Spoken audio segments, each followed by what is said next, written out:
దేవునికి స్తోత్రము కలుగునుగాక. ప్రియమైనటువంటి దేవుని పిల్లలందరికీ కూడా హృదయపూర్వకమైనటువంటి వందనాలతో మీకు స్వాగతం పలుకుతున్నాను. ఈ సువార్తను మీరందరూ వింటున్నారని నేను ఎంతగానో ఆశపడుతున్నాను. ఆశపడిన ప్రాణమును దేవుడు మేలుతో తృప్తిపరుస్తాడు. మీరు కూడా మరి ఈ సోమవారం కోసం ఎదురు చూస్తున్నారని, మీరు ఆశపడుతున్నారని నేను కూడా నమ్ముతున్నాను. నమ్ముట నీ వలననైతే నమ్ము ప్రతి వానికి సమస్తము సాధ్యమే. మరి ఈ రోజున దేవుడు మరి పోయిన వారం మీకు చెప్పాను, ఏం చెప్పాను? సజ్జన ద్వేషులు, మంచిని ద్వేషించేవాడు క్రూరత్వంతో నింపబడినవాడు. క్రూరులు ఎలా ఉంటారు ఏమిటి అనేటువంటిది కూడా నేను మీకు తెలియజేశాను. ప్రియ దేవుని పిల్లలారా, ఈ రోజున నేను మీకు చెప్పబోయేటువంటిది ద్రోహులు. బాగా గుర్తుపెట్టుకోండి, ద్రోహులు. ఈ ద్రోహం ఎలా పుడుతుంది? ఈ ద్రోహం ఎలా వస్తుంది? ఎక్కడి నుంచి వస్తుంది? బైబిల్ గ్రంథంలో నుంచి మనం జాగ్రత్తగా పరిశీలన చేయాలి. బైబిల్ గ్రంథాన్ని ఒకసారి చదువుదాం. ఇర్మియా గ్రంథము 8వ అధ్యాయము 5వ వచనములో నుండి, యెరూషలేము ప్రజలు ఏల విశ్వాసఘాతకులై నిత్యము ద్రోహము చేయుచున్నారు. ఇక్కడ చాలా చక్కగా ఆలోచించాలండి. ఇక్కడ యెరూషలేము ప్రజలు ఏల విశ్వాసఘాతకులై నిత్యము ద్రోహము చేయుచున్నారు. యెరూషలేము ప్రజలు. ఇప్పుడు నువ్వు ఏ ప్రజవో తెలుసా? నేను మారు మనసు పొందాను, బాప్తిసం తీసుకున్నాను, నేను దేవుని బిడ్డగా వెళ్తున్నాను అని నువ్వు అనుకుంటున్నావేమో. విశ్వాసఘాతకులైన ప్రజల కోసం, విశ్వాసఘాతకులైన దేవుని పిల్లల కోసం దేవుడు మాట్లాడుతున్నాడు ఈ రోజున. వారు నిత్యము ద్రోహం చేస్తున్నాడంట. ఎప్పుడు? నిత్యము అంటే రోజు, క్షణం క్షణం దేవుడికి ద్రోహం చేస్తున్నావు నీవు. ద్రోహము చేయుచున్నారు. వారు మోసమును ఆశ్రయము చేసుకొని తిరిగి రామని ఎలా చెప్పుచున్నారు. దేన్ని ఆశ్రయం చేసుకున్నావు నువ్వు? మోసాన్ని ఆశ్రయం చేసుకొని మేము తిరిగి రాములే అని అంటున్నావు. నువ్వు ఎలా మాట్లాడుతున్నావు? ఓ ద్రోహి! దేవుడు నిన్ను ద్రోహి అని పిలుస్తున్నాడు. ఆ రోజున వాస్తవంగా చెప్పాలి అనంటే మోషేతో దేవుడు అన్నాడు, ఈ బండతో మాట్లాడుము, అది నీళ్ళు ఇస్తుంది అని చెప్పాడు ఆయన. వీళ్ళు ఏం చేశారు అని అంటే, మాకు వారు తెలిసి అన్నారా తెలియక అన్నారా ఎలా అన్నారో తెలియదు కానీ, ద్రోహులారా ఈ బండ నుండి మీకు నీళ్లు రప్పింపవలెనా అని అడిగారు వాళ్ళు. ఆ ఒక్క మాట అన్నందుకు వాళ్ళు మోషే కనాను దేశాన్ని చూడలేకపోయాడు. అసలు అందులో అడుగు పెట్టలేదు ఆయన. ఆ కొండ మీదే చనిపోయాడండి ఆయన. ప్రియమైనటువంటి దేవుని పిల్లలారా, ఆయన అందుకనే అంటున్నాడు, ద్రోహి అని చెప్పేవాడు సభకు లోనవుతాడు అని అంటున్నాడు ఆయన. మనం అనకూడదు ద్రోహి అని ఇంకొకరిని, కానీ దేవుడు అంటున్నాడు ద్రోహులారా అని. ఎందుకంటే దేవుడు మనల్ని కన్న తండ్రి అయి ఉన్నాడు, మనల్ని సృష్టించిన సృష్టికర్త అయి ఉన్నాడు. నిన్ను మట్టితో నిర్మించి నీ నాసికారంధ్రములో జీవవాయువును ఊదినటువంటి ఆయన శిల్పకారుడై ఉన్నాడు. ఆయనకే నువ్వు ద్రోహం చేస్తున్నావు. అర్థమవుతుందా నీకు? దేవునికి స్తోత్రము కలుగునుగాక. హల్లెలూయా. ఈ ద్రోహం ముందు పుట్టేది కూడా ఇంట్లో నుంచే పుట్టుద్ది. ద్రోహులు భార్యకు భర్త ద్రోహి, భర్తకు భార్య ద్రోహి, పిల్లలకు తల్లిదండ్రులు ద్రోహులు, తల్లిదండ్రులకు పిల్లలు ద్రోహులు. ద్రోహం ఎక్కడో ఉందనుకుంటున్నావు నీవు. నీ యొక్క ద్రోహి బుద్ధి ఆ విధంగా పనిచేస్తుంది. దీన్ని మొత్తం కలగలుపుకొని ఏం చేస్తున్నారు? మీరు దేవుడికి ద్రోహం చేయటానికి ప్రయాణం చేస్తున్నారు. మీకు ద్రోహులై ఉన్నారు. అందుకని ఈయన అంటున్నాడు, దేవుడు ఒక మాట అంటున్నాడు 6వ వచనంలో, నేను చెవి ఒగ్గి వారి మాటలు విని ఉన్నాను. పనికి మాలిన మాటలు వారు ఆడుకో. ఏ మాటలు అంటాయి? మంచి మాటలా? పనికొచ్చే మాటలా? పనికి రాని మాటలు వారు మాట్లాడుతున్నారు. నేనేమి చేసి తినని చెప్పి తన చెడుతనమును గూర్చి పశ్చాత్తాపపడువాడు ఒకడు లేడు. దేవునికి స్తోత్రం కలుగును గాక. అయ్యో నేను చెడ్డోణ్ణి కదా, నా చెడుతనం ఇలా ఉందా అని పశ్చాత్తాపం పొంది ఆ చెడుతనాన్ని విడిచిపెట్టేవాడు ఒక్కడు కూడా లేడు. ఏం చేస్తున్నారు మీరు? దేవుడు అడుగుతున్నాడు, యుద్ధమునకు చొరబడు గుర్రము వలె ప్రతివాడు తనకిష్టమైన మార్గమున తిరుగుచున్నాడు. దేవునికి స్తోత్రము కలుగును గాక. యుద్ధం చేసేటువంటి గుర్రం అంట ఎలా పరిగెట్టుద్దో వీడు కూడా అలా ఉన్నాడంట. ఎందుకంటే గుర్రాల్లాగా బలిసి ఉంటాం కదా మనం.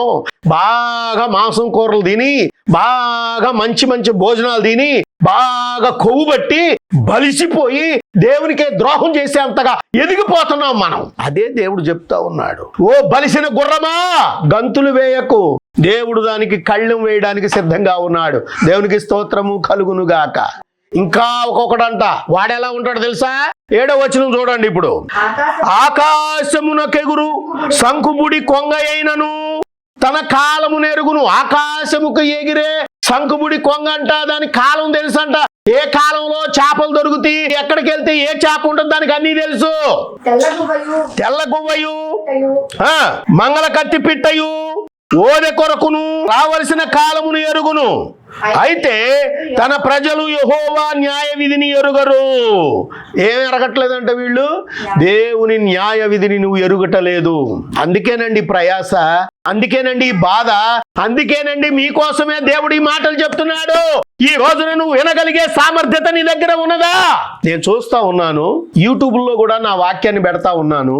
చాలా మంది ఎక్కువ శాతం కామెడీలను, లేని వార్తలు పుట్టించినటువంటి వాటికి అది అక్కడ జరిగిందంటే ఇక్కడ జరిగింది వాటిని చూస్తున్నారు. కానీ ఈ దేవుని వాక్యానికి ఎక్కువ మంది రావట్లేదు. కారణం ఏంటో చెప్పనా? ఎందుకంటే ఈ వాక్యాలు ఇలా ఉంటాయి కాబట్టి వాళ్ళు రారు.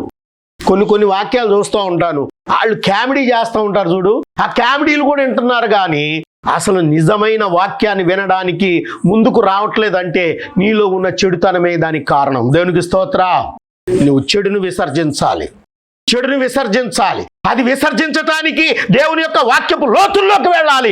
ఆ లోతుల్లో చెప్పే వాళ్ళని నువ్వు ఆశ్రయించాలి. ఆ వాక్యమును నువ్వు జాగ్రత్తగా వినాలి. బైబిల్ గ్రంథాన్ని తెరిచి తరచి చదవాలి. ఏం చేయాలి? బైబిల్ గ్రంథాన్ని తెరిచి తరచి చదవాలి. పరిశీలనగా చదువు, పరిశోధించి చదువు, పరిగ్రహించుకో అని నేను మీకు అనేక సార్లు చెప్పాను. నేను ప్రియమైన దేవుని పిల్లలారా, దేవుని గ్రంథాన్ని నువ్వు తెరవలేకపోతున్నావు, నువ్వు దాన్ని తరచి చదవలేకపోతున్నావు. ఇంకా ఎక్కడ ఉంటుందండి? నువ్వు ద్రోహివి కాకపోతే దేవుని బిడ్డగా ఎలా ఉంటావు? ఆనాడు ద్రోహిగా మిగిలినటువంటి ఇస్కరియోతు యూదా వలె నువ్వు కనపడతా ఉన్నావు. ద్రోహము చేసిన వాడు నడిమికి బద్దలై చనిపోయాడు. తెలుసా నీకు? ప్రభువు కంటే ముందే చనిపోయాడు అతను.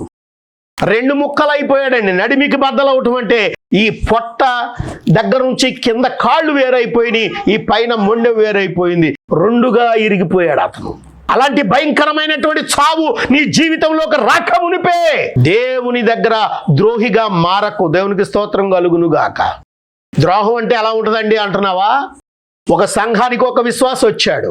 ఆ సంఘానికి విశ్వాసం వచ్చిన తర్వాత అతను వచ్చి అయ్యో దేవాని కన్నీళ్లు విడిచి ప్రార్థన చేస్తున్నాడు. ప్రభు వాడిని క్షమించాడు, వాడిని ఎంతగానో దేవుడు ఆదరించాడు, మారుమనసు పొందాడు, బాప్తిసం తీసుకున్నాడు, అలా ఎదుగుతా ఉన్నాడు, వాక్యం చెప్పే స్థాయికి వచ్చాడు. అక్కడికి వచ్చిన తర్వాత అంటున్నాడు, పాస్టర్ గారికే ద్రోహం చేయడానికి తలపెట్టాడు. ఏమిటో తెలుసా? మనందరం ఒక కులస్తులం, మనం ఒక సంఘాన్ని కట్టేసుకుందాం, ఆ కులముడి దగ్గర మనం ఎందుకు ఉండాలి అంటున్నాడు. ఇప్పుడు నువ్వు ఎవరికి ద్రోహం చేస్తున్నావో తెలుసా? మరొకడు అంటాడు, ఇదిగో మనందరం కూడా ఒక ఏరియా వాళ్ళం, మనమందరం కలిసి ఒక దగ్గరే ఉండాలి, ఇదిగో వాళ్ళ ఏరియాకి మనం ఎందుకు వెళ్ళాలి అంటున్నాడు. ఏరియాల సంఘం అంటే ప్రాంతాల విభజనగా చేస్తున్నాడు. మరొకడు కులాల విభజనగా చేస్తున్నాడు. సంఘములోనే ద్రోహులు ఎక్కువ అవుతా ఉన్నారు. దేవునికి స్తోత్రం కలుగును గాక. నువ్వు నీ సంఘములో నీ సేవకుడికే ద్రోహం చేస్తున్నావు. ఇది కాదా దేవుడు నిన్ను పరిశీలించేది? ఇదే కదా ద్రోహం అంటే? దేవునికి స్తోత్రము కలుగును గాక. హల్లెలూయా. కుటుంబములో ఒక భర్త తన భార్యకు ద్రోహం చేస్తున్నాడు. భార్య నిన్ను ఎంతగానో నమ్ముతుంది, భార్య నిన్ను ఎంతగానో ప్రేమిస్తుంది, ఆ భార్య నిన్ను ఎంతగానో కనిపెట్టుకొని నా భర్త అంటూ తెల్లవారు నీ కోసమే చూస్తా ఉంది. కానీ నువ్వు పరస్త్రీ మోహంతో నువ్వు అనేక మందితో నువ్వు తిరుగుతూ నీ భార్యకు నువ్వు చేసేది ద్రోహం కాదా? నువ్వు సంపాదించినటువంటి నీ ఆస్తిని పరస్త్రీలకు నువ్వు పెడుతున్నావే, అది ద్రోహం కాదా? ఇంకా నువ్వు చెప్పాలి అనంటే నువ్వు చేసే నీ ద్రోహం వల్ల నీ భార్య పిల్లలు అనాథలుగా మారిపోతున్నారు అనంటే నువ్వు ద్రోహివి కాదా? దేవుడు ఇది కాదా నిన్ను అడిగేది? ప్రియమైనటువంటి దేవుని పిల్లలారా, ద్రోహం అంటే ఏమిటి అని నువ్వు అడుగుతున్నావేమో. దానికి నేను వివరణ ఇస్తున్నానండి, వివరణ ఇస్తున్నాను. నిన్ను నమ్ముకొని తన తల్లిదండ్రులను విడిచిపెట్టి, తన కుటుంబాన్ని విడిచిపెట్టి, తన ప్రాంతాన్ని విడిచిపెట్టి నీ దగ్గరకు వచ్చినటువంటి ఆ యొక్క భార్యను ఆ విధముగా నువ్వు చేయడం. ఇంకా కొంతమంది ఏంటంటే ఇలాంటివి ఉండవు కానీ వాళ్ళ దగ్గర పేకాట, జూదం, తాగుడు, భార్య పిల్లలు గుర్తుకు రారు. అక్కడ నువ్వు ద్రోహం చేస్తున్నావు. ఈ తాగుడికి నువ్వు బానిసమైపోతున్నావు. నువ్వు ఖచ్చితంగా పేకాట్లో డబ్బులన్నీ పెడుతున్నావు. నువ్వు ద్రోహివి. అలాంటి ద్రోహం నువ్వు చేస్తున్నప్పుడు నీ భార్య ఎంత ఏడుస్తుందో తెలుసా? కుటుంబంలో ఎంతగా వేదన పడుతుందో తెలుసా? ఈ యొక్క విషయాన్ని నువ్వు ఏనాడైనా గమనించావా ప్రియ సహోదరుడా, ప్రియా సహోదరి? మరి నువ్వు అనుకుంటున్నావు నేను ద్రోహం చేయట్లేదు, మా ఆయనే కదా ద్రోహి అంట, ఇదిగో నీ గురించి చెబుతున్నాడు ఇను అంటున్నావా? ఒక్కసారి ఆలోచించుకో. నీ భర్తకు కూడా నువ్వు ద్రోహం చేస్తున్నావు. నీ భర్తకు కూడా నువ్వు ద్రోహం చేస్తున్నావు. భర్తను ప్రేమిస్తున్నట్టు నటిస్తున్నావు.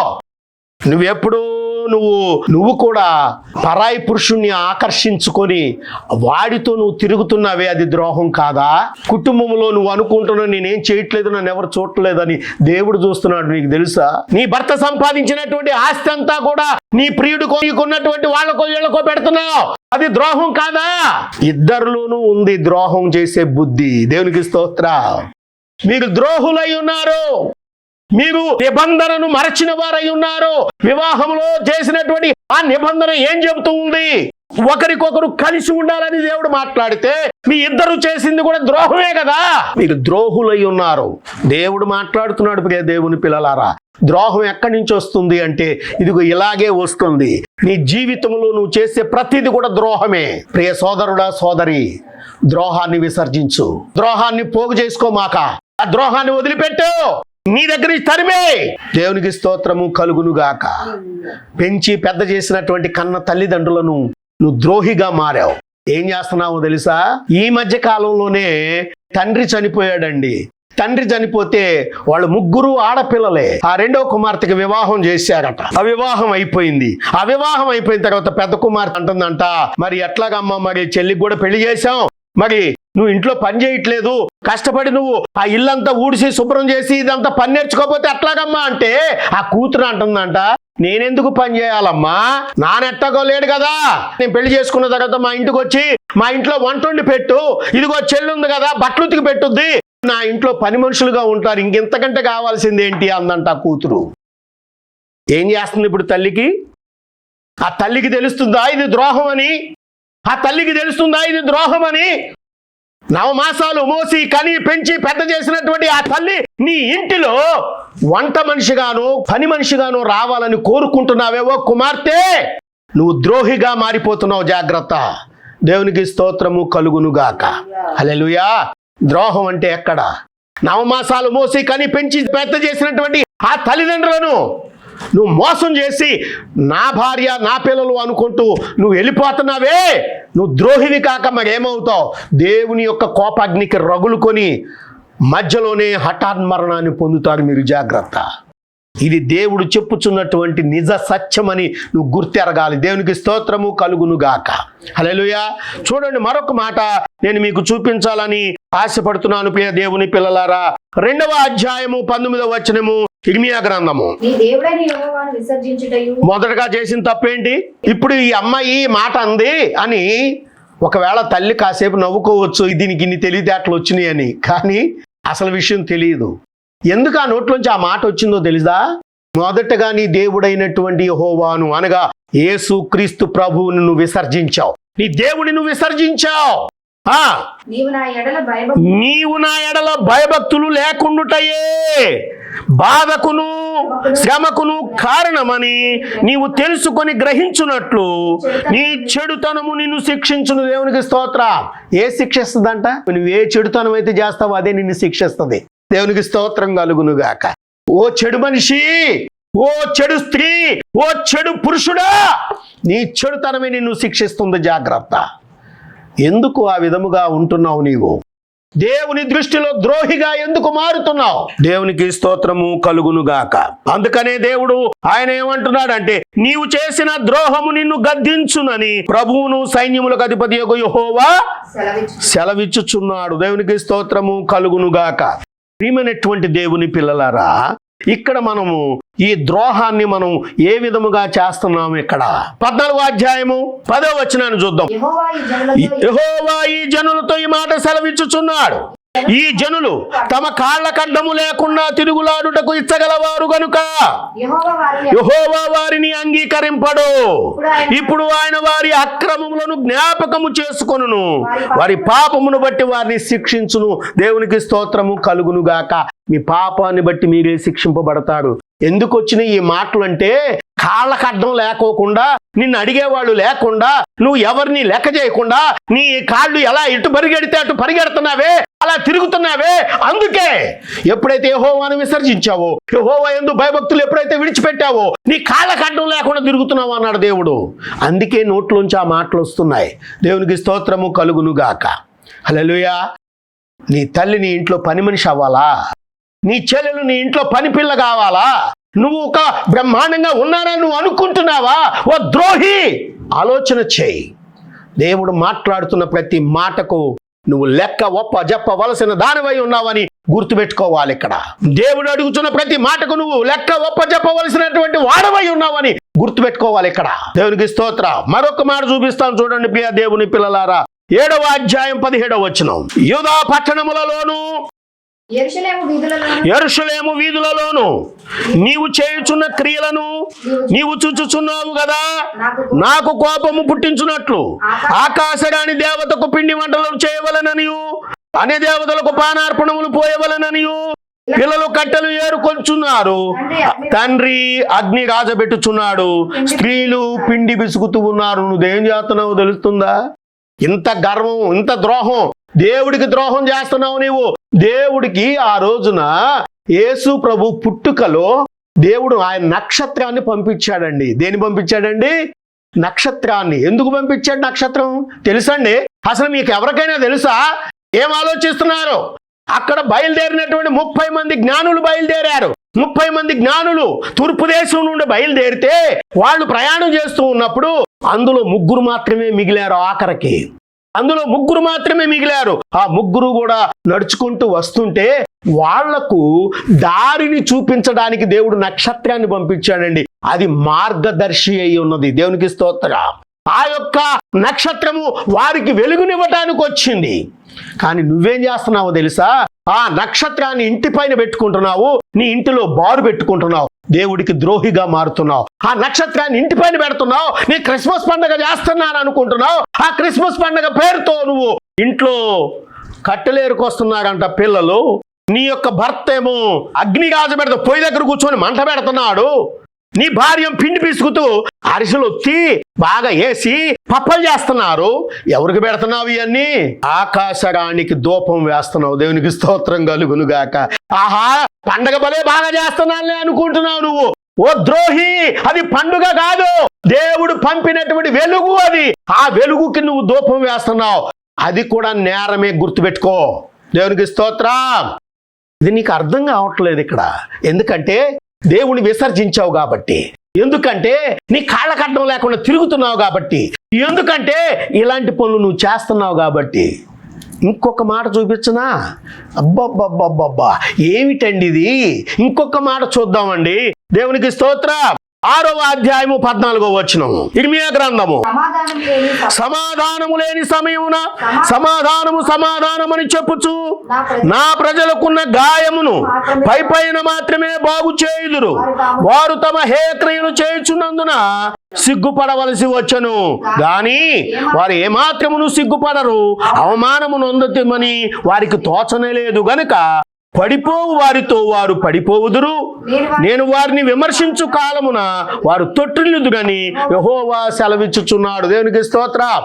ఈ పాస్టర్లు ఏం చేస్తున్నారంటే, సమాధానం లేని సమయం, సమాధానం ఉంది, మీకు సమాధానం ఉందని చెప్తా ఉంటారంట. అయ్యా పలానా వాక్యం నేను విన్నాను ఇలాగని చెప్తున్నారు కదా అంటే, అమ్మా నువ్వు అయ్యి కాదమ్మా నమ్మాల్సింది, అవన్నీ అలా చెబుతారు, నీకేం పర్వాలేదు, నీ ఇంటికి సమాధానం వచ్చును గాక. సిగ్గుపడవలసి వచ్చను గాని వారు ఏమాత్రము కూడా సిగ్గుపడరట. అసలు వాక్యం చూపించి ఇది కదయ్యా అని అంటే వాళ్ళు సిగ్గుపడాల్సిన సమయంలో కూడా సిగ్గుపడరంట పాస్టర్లు. అలాంటి వాళ్ళ బోధలు నువ్వు వింటున్నావు, అలాంటి వాళ్ళ బోధల పంచను నువ్వు చేరుతున్నావు, అలాంటి వారి యొక్క నీడలో నువ్వు బతుకుతున్నావు. ఇదే శాశ్వతమని తలంచుకుంటున్నావు.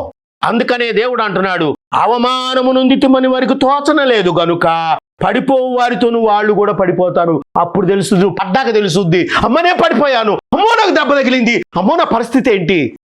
నిన్ను పట్టి లేవనెత్తువాడు ఒక్కడునూ లేడు, మరెవడునూ రాడు. దేవునికి స్తోత్ర.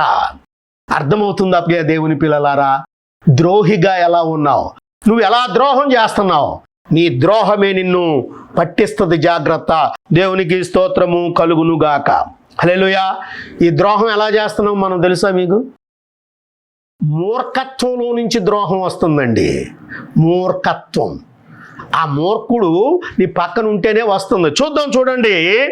యెషయా గ్రంథము 19వ అధ్యాయము 14వ వచనం. ఇది ఎందుకు వస్తుంది అని అంటే, యెహోవా ఐగుప్తు మీద మూర్ఖత గల ఆత్మను కుమ్మరించి ఉన్నాడు.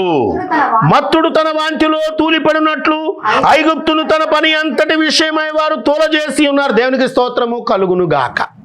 ఏమండి, ఎందుకు జరిగిందో చెప్పనా? ఒకటి, నీవు యెహోవాను విసర్జించావు, అనగా దేవుణ్ణి విసర్జించావు గనక. 2, నీ కాళ్ళకు అడ్డం లేకుండా నీ ఇష్టం వచ్చినట్టుగా పరిగెడుతున్నావు కాబట్టి. 3, నీవు దేవుడు చెప్పని పని చేస్తున్నావు. అంటే ఆకాశరానికి దేవుడు వెలుగునివ్వటానికి దాన్ని పంపిస్తే అదే దేవుడు అని చెప్పేసి దానికి నువ్వు ధూపం వేస్తున్నావు. నువ్వు దాన్ని నెత్తి మీద పెట్టుకోవటం ఎంత నేరమో నీకు తెలియట్లా. అది వెలుగండి. ఆ వెలుగు అది ఆయన ఆ యొక్క జ్ఞానులకు వెలుగునివ్వడానికి వచ్చినటువంటిది. అది నెత్తి మీద పెట్టుకుంటున్నావు. ఇది నేరం. ఇవన్నీ ఎందుకు వస్తున్నాయో తెలుసా? ఇవి వచ్చినప్పుడు అంట దేవుడు ఏం చేస్తాడంటే మూర్ఖత గల ఆత్మను నీ మీద కుమ్మరిస్తాడు. ఆమేన్. నీవు ఎప్పుడైతే మూర్ఖత గల ఆత్మ కుమ్మరింపబడుతుందో నువ్వు మత్తులో తేలిపోతా ఉంటావు. మత్తు. దేవునికి స్తోత్రము కలుగునుగాక. ఎలా ఉంటుందా మత్తు? 29వ అధ్యాయం 15వ వచనం యెషయా గ్రంథం. తమ ఆలోచనలు యెహోవాకు కనబడకుండా లోపల వాటిని మరుగు చేయజూచు వారికి శ్రమ. మమ్ములను ఎవరు చూచెదరు, మా పని ఎవరికి తెలియను అనుకొని చీకటిలో తమ క్రియలు జరిగించుకుని వారికి శ్రమ. అయ్యో, మీరెంత మూర్ఖులు! కుమ్మరవానికి నీ మంటికి నీ భేదము లేదని ఎంచదగునా? చేయబడిన వస్తువు దాన్ని చేసిన వాని గురించి ఇతడు నన్ను చేయలేదనవచ్చునా? రూపింపబడిన వస్తువు రూపించిన వానిని గూర్చి ఇతనికి బుద్ధి లేదనవచ్చునా? దేవుడు మాట్లాడుతున్నాడు. ఓ మూర్ఖుడా, మూర్ఖపు వక్రపు జనమా, నేను చేసే పని ఎవడు చూస్తలేదులే అనుకుంటున్నావు. నువ్వు మూర్ఖంగా చేసే ఆ పని ఖచ్చితముగా నిన్ను అధాపాతాళానికి తీసుకెళ్తుందన్న సంగతి నీకు తెలియటం లేదు. భయంకరమైనటువంటి పాప జీవితంలో నీవు ఉన్నావు. మూర్ఖపు వక్రపు జనముతో నువ్వు సహవాసం చేస్తున్నావు. నీవే పెద్ద మూర్ఖుడిగా మారావు. ఎందుకని అంటే మూర్ఖం ఎందుకు వచ్చింది? దేవుడు మూర్ఖత గల ఆత్మను నీ మీద కుమ్మరింపబడ్డటం వల్ల. అది నీకు తెలియట్లా.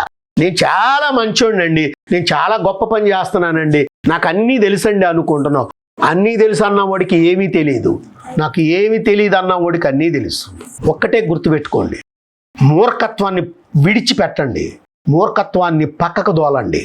ద్రోహి, నీ ద్రోహాన్ని ఇప్పుడే తెలుసుకొని, అయ్యో నా కుటుంబంలో నా భార్యకు ద్రోహం చేశాను, అయ్యో నా కుటుంబంలో నా భర్తకు ద్రోహం చేశాను, అమ్మో నా తల్లిదండ్రులకు ద్రోహం చేశాను, అమ్మో నా సంఘానికి ద్రోహం చేశాను. నీకు బాప్తిసం ఇచ్చిన నీ సేవకుడు నీకేమవుతాడో తెలుసా? తండ్రి సమానుడు, అనగా ఆత్మీయ బిడ్డవై ఉన్నావు. నీ ఆత్మ తండ్రికి ద్రోహం చేశావంటే నిజముగా నువ్వు ఖచ్చితముగా భయంకరమైన ద్రోహివే. దేవునికి స్తోత్రము కలుగునుగాక. ఇది గుర్తుపెట్టుకోండి ప్రియ దేవుని పిల్లలారా. మరి వాక్యం మీరు వింటున్నారని నేను నమ్ముతున్నాను. ఆ వాక్యానికి అనుగుణంగా నడుస్తున్నాగా అనుకుంటున్నాను. ఈ విషయంలో మీరందరూ కూడా సిద్ధపాటు కలిగి ఉండాలని ప్రభు పేరట మీకు మనవి చేస్తూ ఇంకా కొన్ని విషయాలతో మరొక వారం మీ ముందుకు రాబోతున్నాను. మన మధ్యలో ఉన్నటువంటి పాస్టర్ గారు మనల్ని ప్రార్థనలో నడిపిస్తారు. దేవుని నామ స్తోత్రాలు. సంఘమైన మీ అందరికి వందనాలు చెల్లిస్తున్నాం. మరి చెప్పబడ్డ వాక్యం మరి మీరు వింటున్నారని మేము ఆశిస్తున్నాం. ప్రతి వారం మరి మీ కొరకు ప్రార్థిస్తున్నాం. మీరు వింటున్నారు. మరి వాక్యాలు మరి దైవజనుడి ద్వారాగా మరి తెలియజేస్తున్నాడు. ప్రతి వారం మరి మీ జీవితాలు సరి చేసుకుంటున్నారు, మారు మనసు పొందుతున్నారని ఆశిస్తున్నాం. మరి మీరు కూడా చేసి అట్లు వాక్యానుసారంగా బద్దులై ఉంటారని మేము ఆశపడుతున్నాం. మీరు కూడా ఆశపడండి, ప్రార్థించండి. ప్రార్థన చేసుకుందాం. దేవానికి స్తోత్రములు నాయన, పరిశుద్ధుడానికి స్తోత్రములు, సర్వోన్నతుడానికి స్తోత్రములు నాయన. ద్రోగులు నాయన తండ్రి బిడ్డల కొరకు నాయన నాయన ఏ రీతిగా నాయన నీ వాక్యం చెప్పబడి ఉన్నదో ఒక్కసారి మీరు జ్ఞాపకం చేసుకోండి నాయన. నిజమే ప్రభా, దేవునికి దూరమై ద్రోహులమై ఉన్నాము, కుటుంబానికి దూరమై ఉన్నాము నాయన. నీకు స్తోత్రాలు. అట్టుబిడ్డలతో ఈ దినం మీరు మాట్లాడారు ప్రభా, నీకు స్తోత్రము నాయన.